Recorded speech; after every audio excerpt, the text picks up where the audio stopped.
Buhay sa puso. Ang salita ng Diyos ay buhay at makapangyarihan.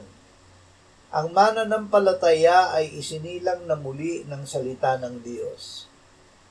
Nililikha ng salita ang pananampalataya sa Diyos at sa Kanyang anak sa ating puso. Isipin ang salita ay makapangyarihang gagawa sa iyo. Punuin ang isip ng salita at bigyan ito ng panahon. Ang buhay ng Diyos ay nasa Kanyang salita. Panahanin ito sa iyo at ito ay magiging buhay mo. Palalakasin ito ang iyong pananampalataya.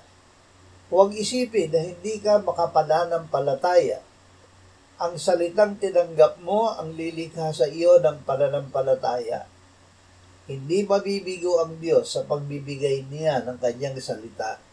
Ang Espiritu Santo ang gagawa na maging buhay ang salita sa ating puso.